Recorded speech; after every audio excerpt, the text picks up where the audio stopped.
Next thing we're talking about, Dalton, is another unbelievable performance by an SEC team. Kentucky beating number 6 Ole Miss 20-17. A massive, massive upset in Oxford, by the way, as well. So a massive upset for the Wildcats. Let's go over the highest graded players, starting with the Kentucky Wildcats in this one. Dane Key was their highest graded player at a 78.7. Brock Vandergriff would have been number 2 at a 78. Berrien Brown at a 77.2. De'Aaron Jackson, 71.3. Eli Cox at a 69.3. And Keyshawn Silver at a 68.8. And let's go over to the Ole Miss side and see how they graded out in that loss. Trey Washington at an 83.3. Diego Pounds at a 75.4. Jared Ivey at a 73.3. Princely Monmielen at a 71.3. Trey Harris at a 70.4. And Jackson Dart graded out at a 67.1 in this game. So, Dalton, for you, what told the story in one of the biggest upsets of the entire weekend? So, against subpar competition, their first, 4 games it was? 3 games, 4 games. I'll get into that. Ole Miss had a lot of balance. It looked like, okay, they've got this balance of running the ball and taking shots and everything they need. A guy like Caden Lee in the slot could get them first downs. Caden Prescorn, they had a little bit of everything on offense, and all of a sudden it was like, how in the world do you stop this Ole Miss team? And apparently, you stop the run first, and apparently there's times in this game where they stop themselves. So my stat for me, it's Ole Miss, 20 design carries and only 74 yards. That's their lowest total since week 4 of last season when they lost to Alabama. And they were shut down, and they only scored 7 or 10 points in that game. They didn't score much in that game against Alabama. It was a low-scoring game, and Jalen Milroe beat them and all that. If this team doesn't have balance, it's a problem because they like to work to their play action and get outside the numbers and do all that. My other problem that kind of relates to this as well, and you get behind the chains and some things happen, Jackson Dart in the first half, average depth of target, 16.6 yards. Oh, my God. I could feel it watching this game. I was like, they're swinging for the fences way too often. Yeah. Like, I understand, look, you can do this against Furman. You can do this maybe even against Wake Forest. You can't do this against SEC defenses and a really good one in Kentucky. I mean, you've been talking about Kentucky's defense for a long time, and they're going to sit back and prevent you from taking deep shots like that. Jackson Dart 1 for 7 on deep balls in this game. So when you talk about the combination of them not being able to run the ball effectively, and Dart then, especially early in the game, taking way too many shots downfield, just chucking up go balls. Doesn't work. You have to manufacture first downs. I talk about it a lot with a lot of NFL teams right now, how they're swinging for the fences way too many times. Ole Miss fell into that. And then by the time he reeled it back in the second half, they were out of rhythm. Straight up, they were just out of rhythm. Now his second half average depth of target was like 9.5 yards. Yeah. But they just couldn't re-find it once this became a fist fight game, and the game in the first half was dictated at Kentucky's pace. That's how the whole game went. And Kentucky knew, we get through the first half, we get through that early storm, especially in Ole Miss, we got a chance. Just like the Georgia game, right, with Kentucky, even though they lost. The game was played at their speed. Once it was established that Ole Miss was taking too many shots and allowing Kentucky to play the game at their speed, Kentucky was winning time of possession as well. You take deep shots and they're all incomplete, you start losing time of possession. Between the incomplete passes and you lose the chains, you don't get ahead of the chains. It's a problem. Ole Miss allowed this to happen, and Kentucky did win it. Don't get me wrong. Absolutely, yeah. But there is an element to me, especially early in this game, that Ole Miss allowed this to happen. Absolutely. And Dalton, my stat tells the story. It's kind of a season-long stat. Kentucky's defense this year is 31st in EPA per play. Really good. And you saw in the Georgia game even a couple weeks ago, that was actually 13-12 finish was the final score? Yeah, 13-12. So this is what happens with Ole Miss. Ole Miss's schedule so far before this game, they played Furman, FCS school. Middle Tennessee, second worst defense in the country at 133rd in EPA per play. Wake Forest, 130th in EPA per play, and the worst in the Power 4, so worst defense in the Power 4. Georgia Southern, 118th in the country. Ole Miss has not played a remotely competent defense all season until yesterday, and it showed in this game. And Kentucky's defense, once again, is an elite unit. It's why they're in that game against Georgia. It's why they won this game against Ole Miss as well. Ole Miss offensively, which is, I think they have a great offense. I think they'll figure it out as the year goes on. But you could tell, hey, we're just killing teams left and right. They probably went into this game with extreme confidence, and you're like, oh, no, this is a legit defense you're playing against this year. 57.9 receiving rate yesterday for Ole Miss. Lowest all year by 16 points. And they only had one game with a lower receiving grade all of last year.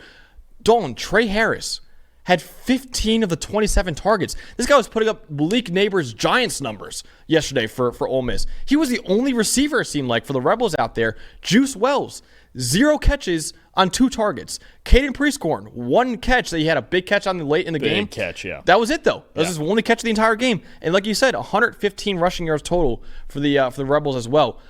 They got to find something else besides Trey Harris right now. We loved Caden Prescorn coming into the year. We love Juice Wells coming into the year. They have not done enough right now. And Trey Harris cannot be your only weapon. And this is a major wake-up call for this Ole Miss offense that, looked amazing in the first few weeks of the season. And I know so many people are saying, Jackson Dart Heisman. I was the one pushing the brakes saying, hey, let's see him play a real defense first. And we saw him play a real defense yesterday. And the Ole Miss offense just looked completely out of sorts, like you said. I think they fell into this thing where they have so much talent, they do. But, we know Lane Kiffin as one of the offensive masterminds of college football, right? Did their offense not look a little bit simple yesterday? It did. It looked a bit simple. Yeah. And it was just this thing. And it's been simple almost all year. Yeah. Because he's like, I can just do this. Now, and you can do that against Furman and against Georgia Southern. Save your best calls for the big games. Yeah, I get it. But this is a big game now. They all are. Yeah. In conference play, you have to take them as they're all big games. And it was one of the least creative games schematically I've seen Lane Kiffin coach in recent times. It just felt like it was just like, okay, even their big plays, it was just like, okay, Trey Harris scored on a dagger and he got open, and that's what, just not the creativity just wasn't all. It didn't feel like it was all the way there, and nothing was in sync. And I know, again, they need to get the run game going to get to the action, to get to the more fun stuff, right? But it just felt like just simple. Everything was simple, and it's almost like they thought they were going to walk in there because they were at home and because it was Kentucky, and Kentucky's been having some trouble scoring and this and that. But again, if you play at their speed, they can give you problems. They can just stay in the game and win it. So, look, can Ole Miss recover? Absolutely. But I think we, obviously because they lost, but not just because they lost, the way they lost, we have a lot more doubts about them than we did 24 hours ago. Absolutely. So, Dalton, for you, again, there's a lot about Ole Miss because it was a huge upset for them. But for you, what was the most impressive part of the Kentucky game for you? You know my favorite thing, quarterbacks. Yeah. What's my phrase? You played quarterback. It was a long time ago now. I'm 30 now, but understanding the assignment. Isn't that my favorite thing? Yeah. Brock Vandergriff understood the assignment. I have to give it to him. Look, 18 of 28, 243, a touchdown, a big-time throw, 40 rushing yards, 80 passing grade. Look, this is what happened. Brock Vandergriff can look like this when Kentucky's offensive line plays reasonably well. He was only under pressure 28.6% of the time in this game, the best since week 1, and week 1 they played Southern Miss. Because look, the last couple weeks against Georgia, against South Carolina, Kentucky couldn't block anybody. In this game, they held up well enough. He had an 87.7 clean passing grade. He made throws when he needed to. He picked up first downs when he needed to. And how clutch was that 4th and 7 throw to Barryon Brown? Unreal. They for essentially Kentucky to just call on the last play that they possibly could have got themselves back in the game and got a game-winning drive going. 4th and 7, they just let's just run all goes and let's just chuck it up to Barryon Brown. And he made one of the best throws of the entire day yesterday on that throw and got him in position, and then they eventually finished the drive. Vandergriff, when he was protected, was really good, and he was protected a lot more often in this game than he was in the last two. So kudos to Vandergriff and their offensive line. They got just enough done. And again, a guy understanding the assignment. At any point in that game, a tight game on the road against a top 10 team, he could have caved. And he didn't. And this is what Kentucky was hoping for, is a guy that if he's protected can give them functional play at quarterback. You have to commend him for his poise in that spot and getting just one of what's going to be one of the biggest upsets of the season. So I'm blanking right now. Was it a 4th and 7 against Georgia when they punted?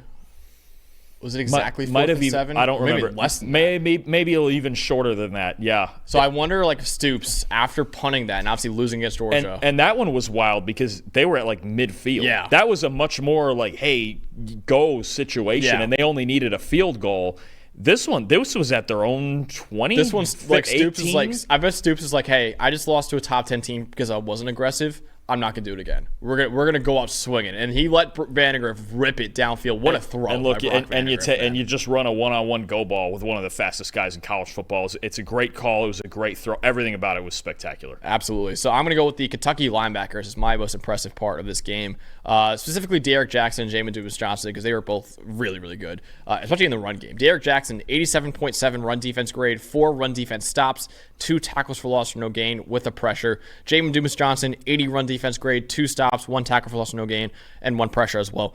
And what I was really impressed by it, they made Jackson Dart be a pure drop back passer. They do so well off of play action and RPOs and all that. When you don't have a run game you can rely on, you make Jackson Dart a straight drop back, and that was where he did not do well at all yesterday. So Derek Jackson, Jamin Davis-Johnson did a great job, along with the defensive line as well, but great job of shutting down that Ole Miss running game and making Jackson Dart being a drop back passer. We had issues yesterday. But great job by them to make Ole Miss kind of one-dimensional yesterday. Yeah, no, absolutely. And we've talked about that in the past, where when they get out of the play action and the scheme stuff, Dart becomes normal. Yeah. Right? Not terrible, but he becomes normal. And if that offense has a normal quarterback and it's kind of just within the scope of what you can keep up with, then this is what can happen. So Ole Miss has a lot to look at. There's no question. They got a lot to look at, and they got huge games coming. They still have to play Georgia.